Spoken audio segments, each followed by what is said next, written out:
Steve, good evening, sir. How are you? All the better for seeing you, Mark, as always. Yes. We'll talk about seeing you. Obviously, we're doing it at a distance. And, let's be honest, you're old. Thanks, mate. You've been around.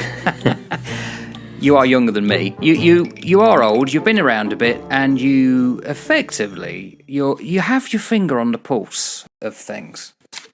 Now, here's a little... That is correct, isn't it? I think it's your pulse. I have my finger on my pulse most of the time, just to make sure that I'm still around, yeah. Oh, yes, exactly. If I explain something to you, tell me what I'm talking about. So there are a group of nations in the world who become suddenly expansionist. Not overnight. There's a lead up to it. There's a period beforehand. And they are specifically after other people's land. One of them tries to bully the other to give them resources that they control. And in those three nations, there's this agenda of nationalism that rises up quite distinctively with a mix of militarism in most of them, that their army is going to save them and they'll use their army against smaller nations. Because they themselves want to unite their nations. They want to make them better. They want to make them dominant. And in fact, some of them use propaganda. So, for instance, one of them, it says, let's get rid of this dissonant shit in Europe. And the final one is that a lot of the countries feel that they're hard done by, specifically one, that they're innocent and everyone's against them. Any idea what I'm talking about? Gosh, it sounds like my office. I thought you were going to say home. Well, Mark, I can only assume that what you're talking about is the sort of broad system of alliances that have arisen from a localised incident in the First World War, leading towards the First World War. Although, doesn't it not sound very similar to current events that are occurring in the world? As we say time and time again, you look back in the past and you'll see cycles repeat themselves, and they will. That doesn't mean to say that it will be an exact predictor of what's to come, but it gives you a very good broad indication. Yeah. And that's a perfect segue into what we could look at in the terms of the causes of World War I. Because there are very strong similarities that unfold on a continual basis. Some would argue even now. But however, if that is the topic, where do we begin? Well, what was the immediate catalyst? Well, strangely, there's no common agreement on this. Depends on who you read. Some will say it's obviously the death of Archduke Franz Ferdinand. But there had been many such events, and there were many afterwards. In fact, if you ever read Sherlock Holmes or similar type of things, there's always bomb plots happening out in the Balkans or Russia. And anarchists with the black flag, effectively came from Russia. And that was 20, 30 years before. It had been a long time. But because the Black Hand Gang and Gavrilo Princip ended the life of Franz Ferdinand and his lovely wife Sophia, some would say that was the catalyst. Would you agree with that? I think that the assassination of Archduke Ferdinand was the spark that ignited all of these powder kegs that were in place around Europe at the time. We had got the alliance systems which caused this localised event of the assassination to basically set the theatre and set the stage for out-and-out war. You'd got the Triple Entente, hadn't you, with France and Russia and the United Kingdom. You'd got the Triple Alliance between Germany, Austria, Hungary and Italy, which meant that any conflict between any of those two countries, groups of countries, could trigger an absolutely massive war. And so my feeling would be that, it was the assassination, that localized event was that spark that then set off all of these other things. Everything's always linked, isn't it? There's always chains of reaction, and we'd seen the build-up and the military build-up going on. We'd seen these alliances come into play. We'd seen nations building large standing armies, large navies, and there was also, let's face it, and both of us are ex-servicemen, so we understand this, I think, to a degree.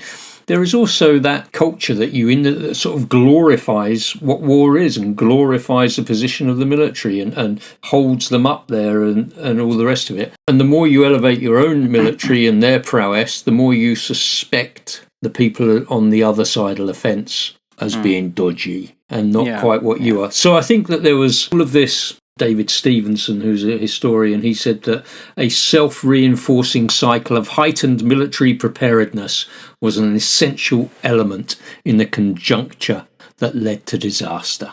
And I think, yeah, that's about right.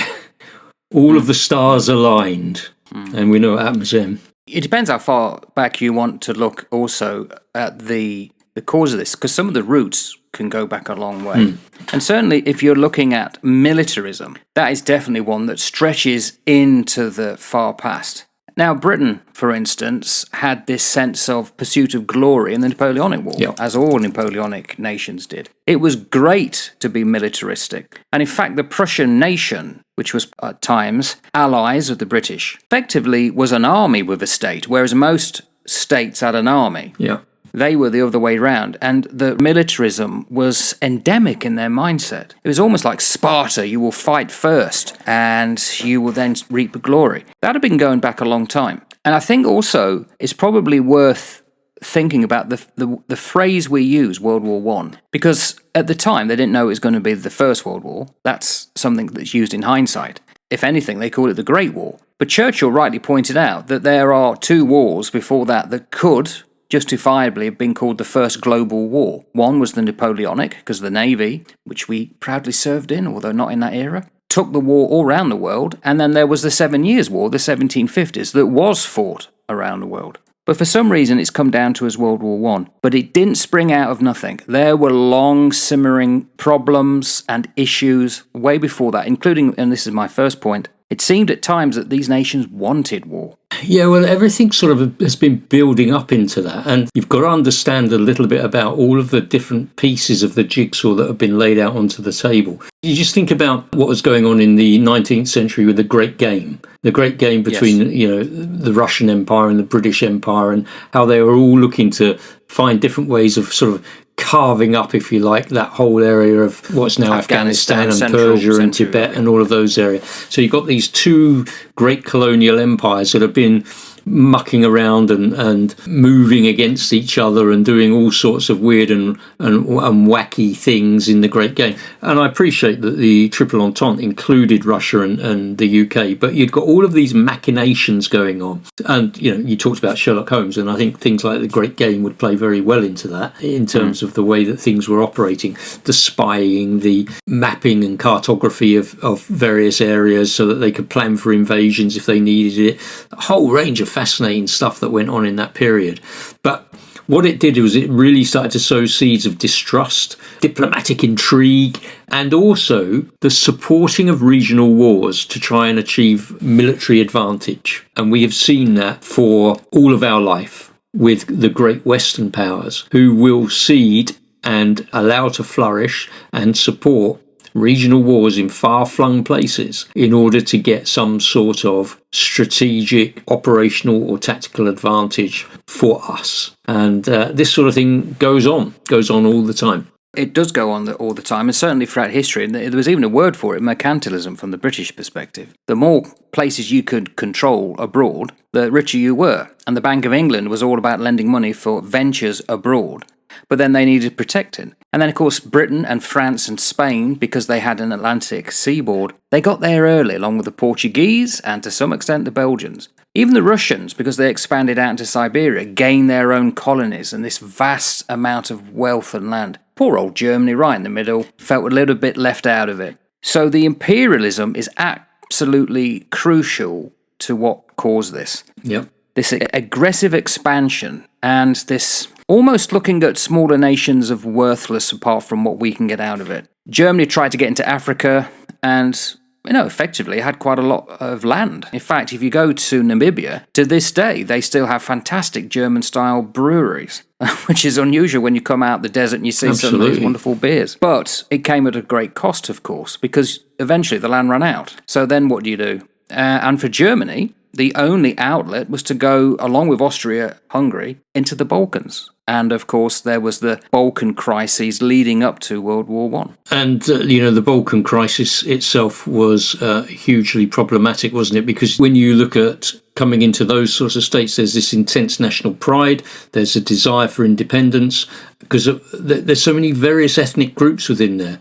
And so what that did anyway was it fueled all of these hostilities. And then Serbian nationalism in particular then threatened the Austria-Hungary stability, which led to catastrophe. Coupled with the imperialist drive that you've talked about, competition for establishing colonies, global dominance, it heightens all of those sort of tensions, and particularly driven by European powers pushing out into areas in Africa, pushing out into areas in Asia. And so the whole of this dreadful thrust for land grabbing and empire, it's just starts to sow or to build on those seeds that have already been laid out in the Great Game and other diplomatic shenanigans, allows all of those things that have been sown out there to start to grow and start to develop, and you end up with just distrust and rivalry.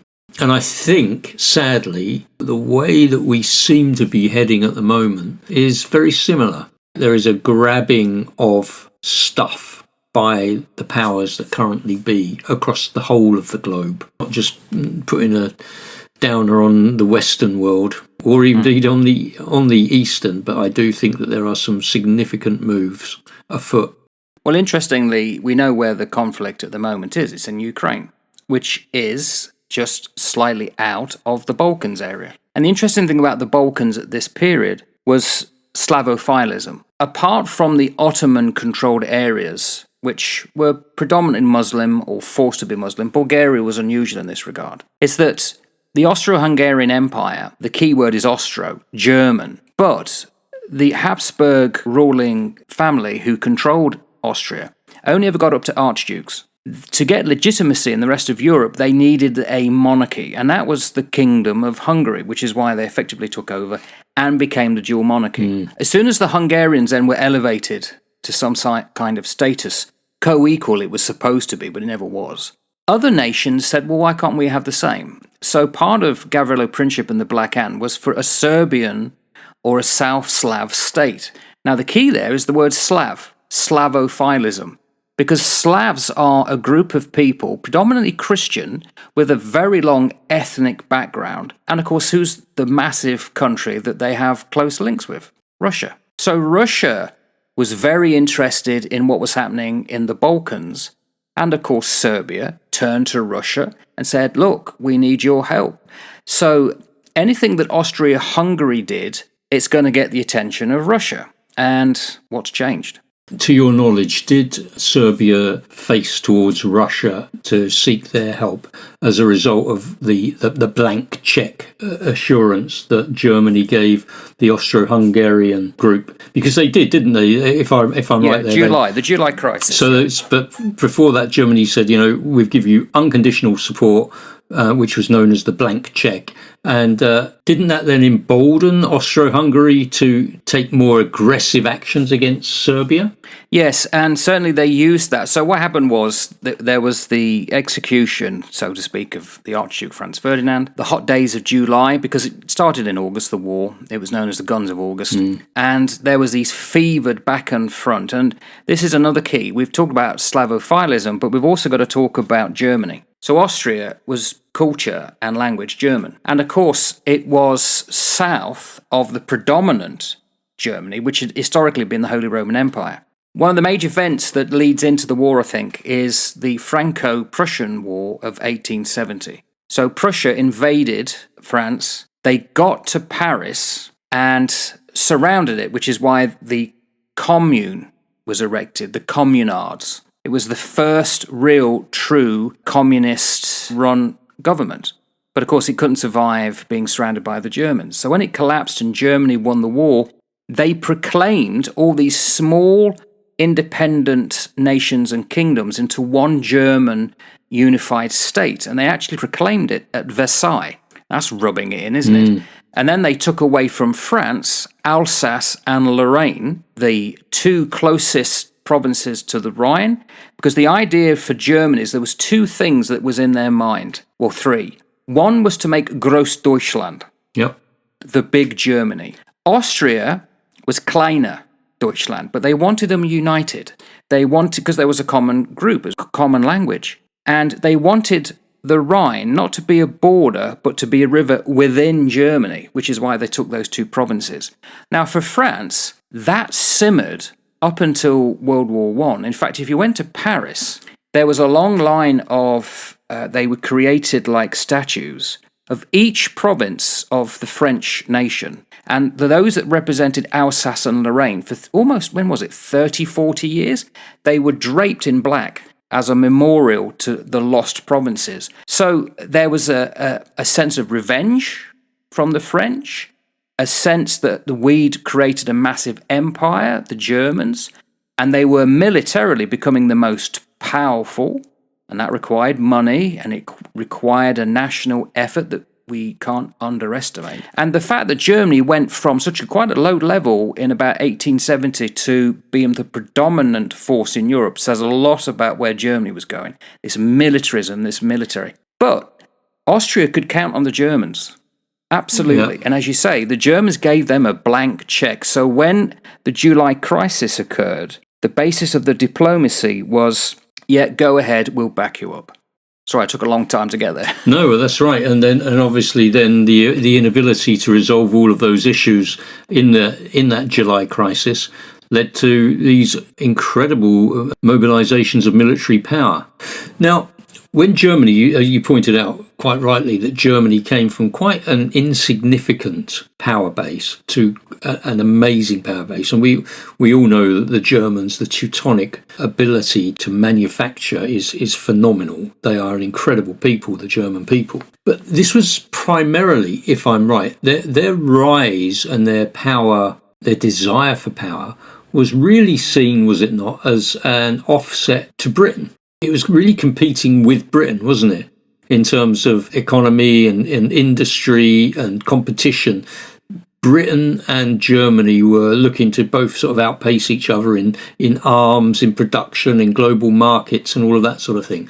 So it's this sort of friction between a very old and established empire and another, a very up-and-coming, smaller empire that has started to really stretch itself.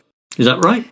You're absolutely correct. And of course, geography has a lot to play with it. So Britain, being an island nation, could look towards the sea. And thence what became part of its national heritage, which is, unfortunately, we can say is no longer the case, or even though we served it. Perhaps it's because we served it. That's the rot started when we joined. No, it went downhill when we left, mate. Went downhill when we left. It's the Navy. But Germany was very much a continental power that required an army. And we probably will talk about that later when it comes to the war and the Schlieffen Plan and all that. And effectively, Germany's might, it had massive coal reserves. It had absolutely an organised state which could mobilise its people to its will. Yep. It was almost military ready at the get-go because it based itself on the Prussian model. Prussia was much the larger country when it knitted itself together. And once you create, you can imagine the size of Germany in the centre of Europe, it just dominates everything. So very quickly it took over the military because Britain's not that big and military requires industrial might. And it's a bit like Russia that Trotsky talks about in his book, The History of the Russian Revolution. Britain got first to the Industrial Revolution. It literally got trains and mass production before anybody else. Interestingly, the second country to do so was Belgium. But Germany, because it unified late, and Russia, because its backwardness, they came later, but they didn't have to go through all the initial problems of getting up to speed as Britain did. It had already been done. It could literally start at a much higher level quicker. And the speed that Germany armed, as well as Japan, you can see it mirrored in Japan, and Russia, really was a concern for Britain.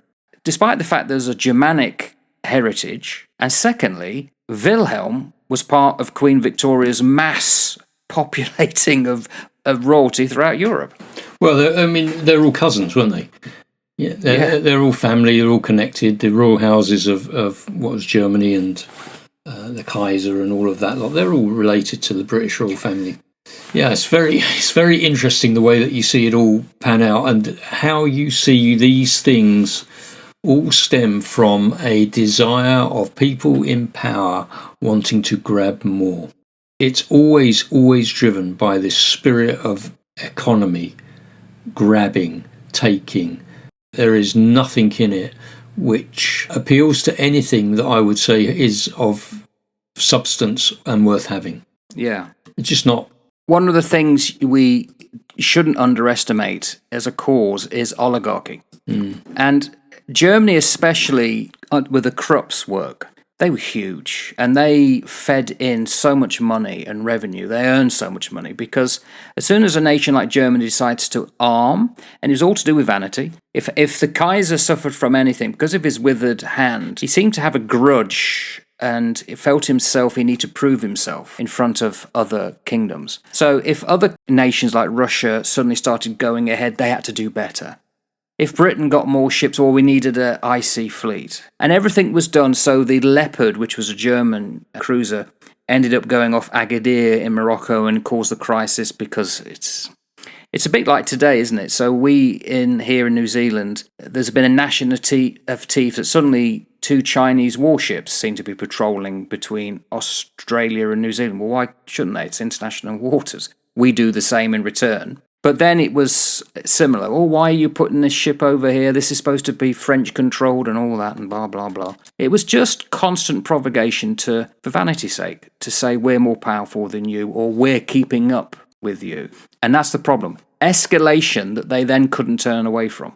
I've never understood this at all. And as an ex-serviceman and having worked in my previous world, I just do not understand the desire for people in power to want to grab more and more and more. What I understand is desire for people in power to want to build very strong defensive positions in your own country, to have a very strong army, navy, air force that can act in a defensive capability to protect your shores and to protect your interests that are yours. But I don't understand why you'd want to be so expansionist. I don't understand it. I've never understood it. I understand it happens. I understand that there's lots of reasons why it happens, but I don't understand the psyche of people that want to constantly do that. But I do believe in strong defence, extremely strong defence. You know, I think that this country where we live, we should have much, much stronger defence. Not so that we can project our power, but so that if anybody wants to have a pop at us, we could go, think again, sunshine. That wouldn't be wise. So what would justify a sudden 180-degree turn of investing more money into defence?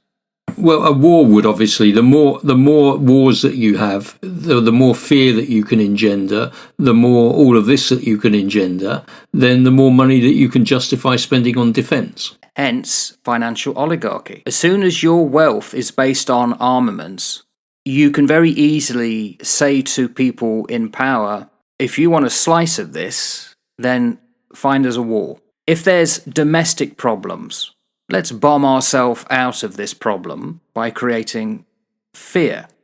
We need more ships. Well, why do we need more ships? Because they're patrolling off our country. Well, then where does the money come from? Well, we will basically have a little conflict. You'll get your money coming from a cut of the share of the armaments manufacturers and so on. And then what happens, it's a self-fulfilling kind of, I wouldn't say prophecy, I don't know what the word is, proposition, where effectively it gets out of hand. What becomes part of that is then convincing people of a nation that, yes, this is the right thing to do. Hence propaganda. I think that's absolutely right if your economy is based on the military-industrial complex. And back then they were. Yeah. And sadly, I think that today in America, their economy is based on the military-industrial complex as well. They rely on wars around the world in order to get their money coming in. Eisenhower talked about that in his farewell address.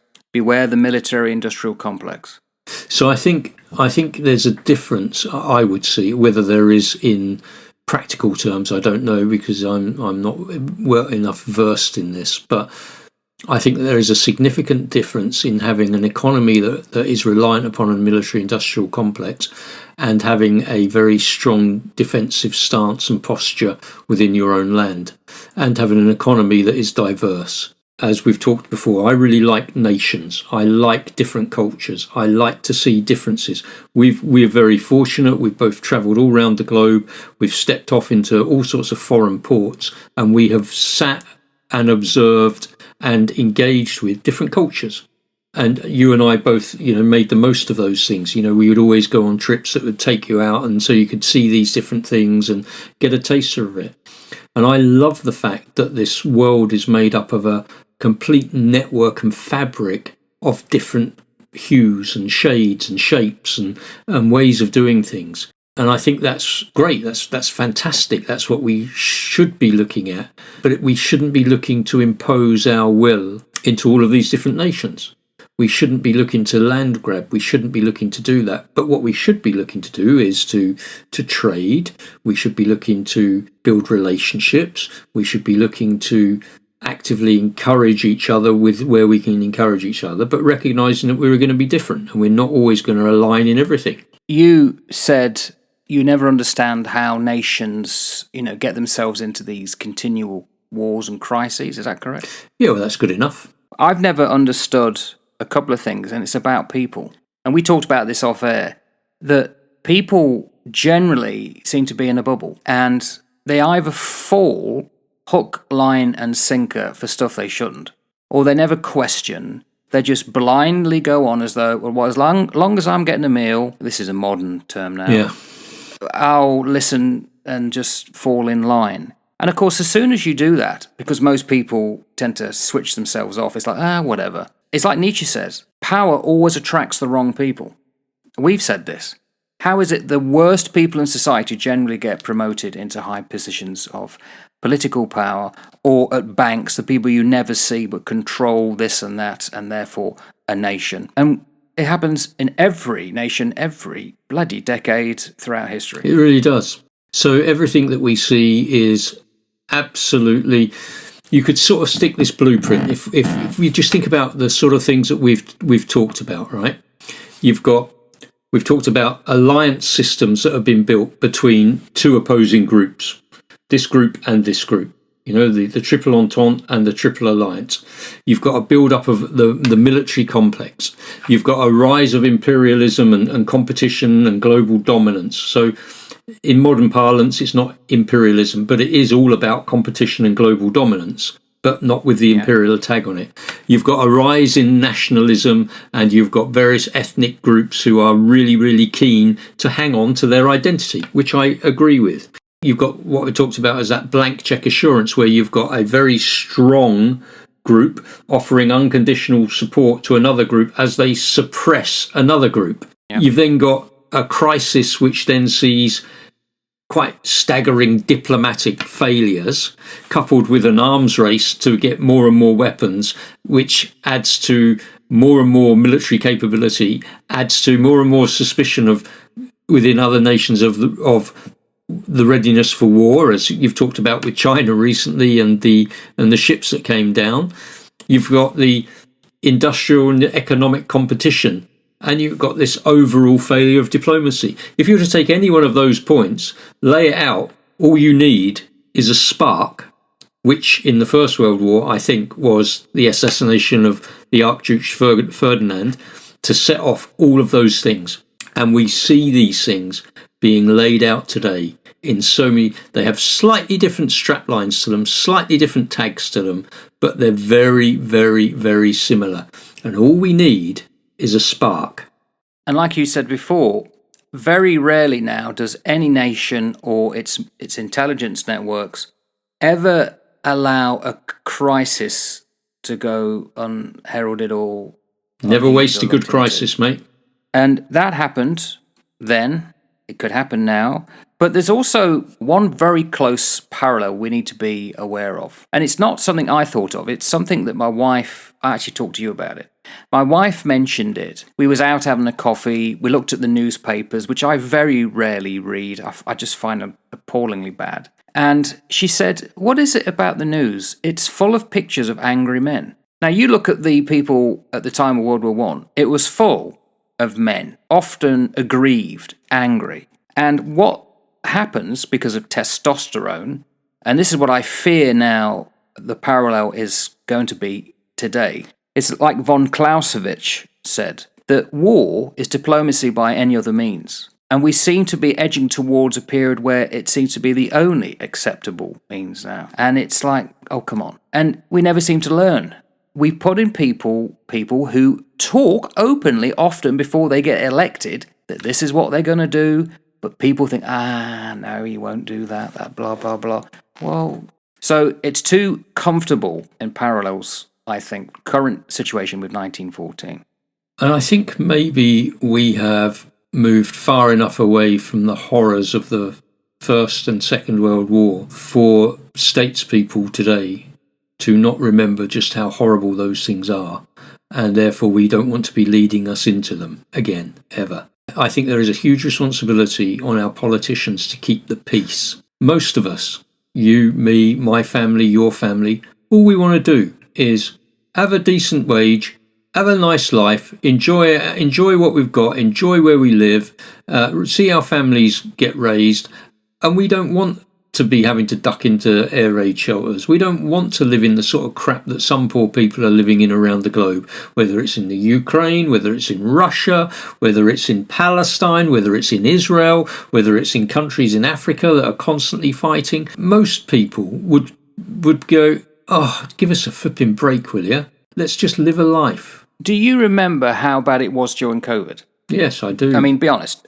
We remember, but do you remember fully? It's like toothache. Yeah, well, I probably have a greater memory than some, for one, because of what I was doing, and two, because of the effects it's left me with. Yeah, that's true. But most people, like I say, it's like toothache. They'll feel the pain at the time, but as soon as they move out of it, they forget within a couple of weeks. Well, politicians who don't study or think about COVID ain't going to be thinking about World War One. Yeah, it's a great shame. It's a great shame. We lose so much if we don't reflect on what has gone before us. We lose so much. And it's this institutional wisdom, right? I was speaking to somebody the other day who was visiting over here, and he used to work, and I used to do work with him back in the day, doing what I used to do. And he said that and he was talking about policing, and he was talking about sort of aspects of covert policing, and he was saying, mate, he said they just don't know what to do. People don't know what to do these days. So I'm working now advising them of all of the stuff that you and I did, because the institutional knowledge is now gone. And often deliberately so. Yeah, because it's politically expedient to remove people from positions that are considered to be a little bit dodgy in terms of what they do and how they operate. But the problem is you still need those things. It's a great shame. And we lose the institutional wisdom. We lose the wisdom of the ages if we don't actually have people in power who understand a little bit more than how to open a social media post. There was an excellent article done by, I forget his name. It doesn't matter who he is. How bad do you think things could get? And he said, it took Germany 1 month, 1 week, 8 hours to get rid of their constitution and make a totalitarian regime under Hitler. And most people at the time didn't realise it. You can say that one of the issues, as you just said, if you mass fire everyone from government agencies, left, right and centre, not one agency is not effective, you're going to lose the expertise, and within a week, no one is there to answer back. Yep, well, we'll watch that space with interest, and I've got no doubt that we'll have a chat about that at some point. Yeah, and the reason I bring that is just to complete World War One, because things can move very quickly. Oh, they absolutely can. So literally within a month, the war had started. The only downside, well, it's not a downside, it was considered a miracle. We didn't talk about the Schlieffen Plan. So Germany was powerful enough to effectively fight on 2 fronts, but it knew it couldn't really afford to do it at the same time. So the plan was to do a rapier move into France to get Paris, as it had really done so 40 years before during the Franco-Prussian War. But of course, armaments and munitions and other people had got wise to that. And they stored at the Marne, the river just before Paris. It was called the Miracle on the Marne. That stopped Germany, and then it caused the 2 fronts to be what they were. There were never trenches out in the east, but it was a western thing. And we saw where that went for 4 years of mass unnecessary slaughter. But it saved Europe because Germany had to stop. But it's the quickness in which it happened. Literally from the death of Ferdinand within a month, we'd got to that point. And that was a quick move then. That was quicker than most wars had ever been. And it's been the same ever since. And you've got to be careful how quick things can change. And that is one message I think that we should take from 1914. Yep, absolutely. And today things move even quicker. Yeah. So, we do need to be careful of all of those factors, how they can interweave and how they can then create a very volatile environment. Exactly as they did leading up to World War I. We should be mindful. Fascinating topic. It makes you think, eh? Oh, it certainly does, matey. Right. Okay. Very good. Well, thank you very much. Always a pleasure. Ta-ta for now. Never a chore. Bye-bye. Bye.